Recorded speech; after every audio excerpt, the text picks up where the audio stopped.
तोडा फोडा आणि राज्य करा ही नीती जर इंग्रजांनंतर कोणी अगदी व्यवस्थित सुरळीतपणे राबवली असेल तर ती म्हणजे भारतातल्या फुटीरतावादी राजकारण्यांनी. पण ही नीती अवलंबवायची म्हटलं तर समाजातल्या दोन्ही गटांमध्ये म्हणजे मायनॉरिटी आणि मेजॉरिटी या दोन्ही गटांमध्ये फुटीरतावादाची बीजे पेरावी लागतात.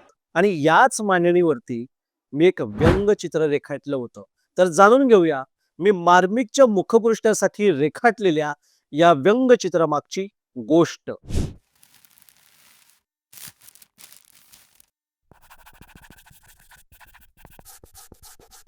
नमस्कार, मी गौरव सर्जेराव आणि आज मी ज्या व्यंगचित्राबद्दल तुमच्याशी बोलतोय ते व्यंगचित्र अगदी काही आठवड्यांपूर्वी मी रेखाटलेलं आहे.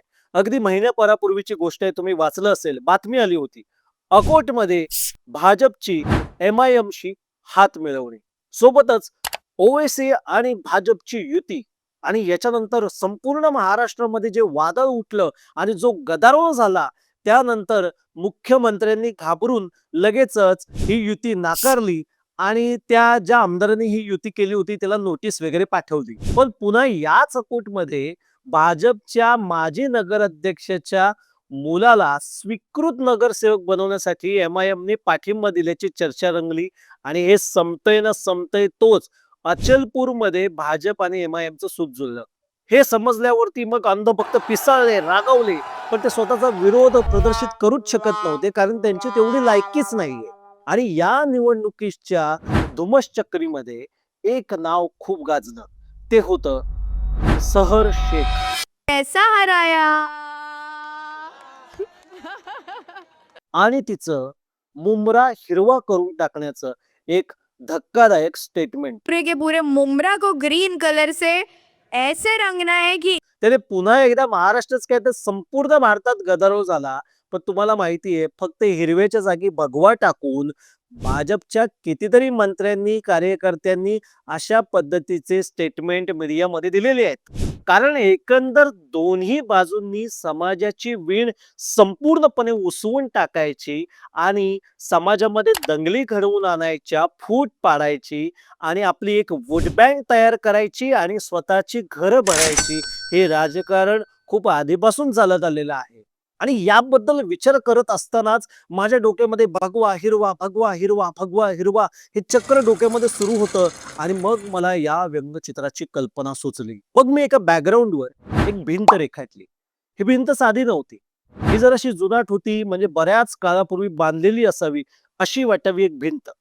या भिंतीवर दोन राजकीय पात्र बसलेली होती.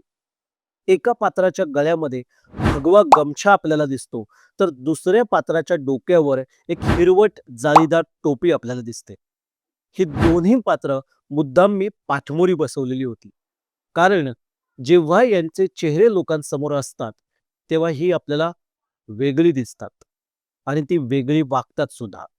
पण जशी यांची पाठ फिरते तसे यांचे खरे चेहरे आपल्याला कळतात. त्यातल्या पहिल्या पात्राने दुसऱ्या पात्राच्या खांद्यावर मैत्रीपूर्ण हात ठेवला होता तर दुसऱ्याने पहिल्याच्या पोटाजवळ घट्ट कवटाळलं होतं.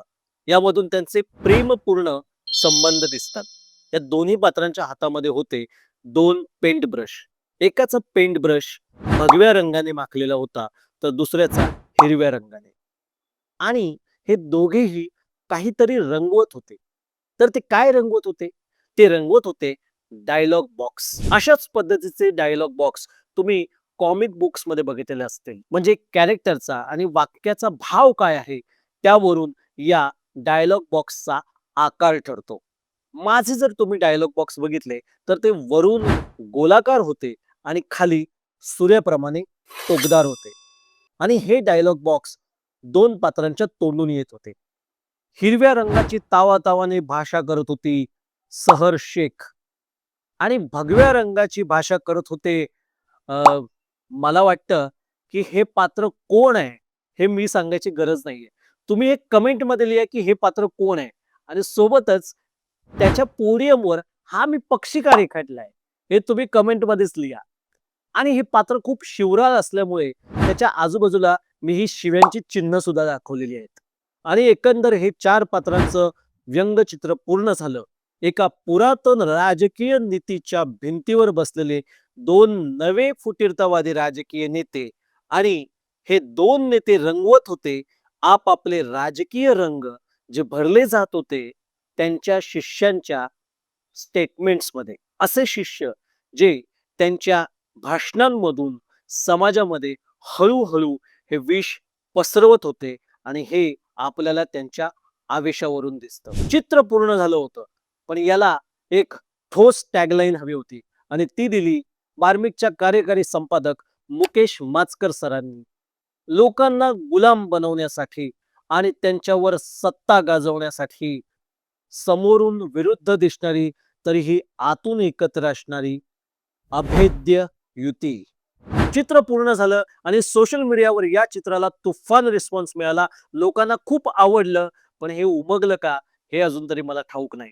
पण तुम्हाला हे चित्र कसं वाटलं, या मागची कॉन्सेप्ट, आयडिया कशी वाटली हे तुम्ही मला कमेंटमध्ये नक्की सांगा. आणि हो, हा या सिरीजचा 5वा भाग आहे, तर आधीचे 4 भाग नक्की बघा आणि मला लाईक, कमेंट, शेअर आणि सबस्क्राईब करायला विसरू नका. भेटूया पुढच्या भागात.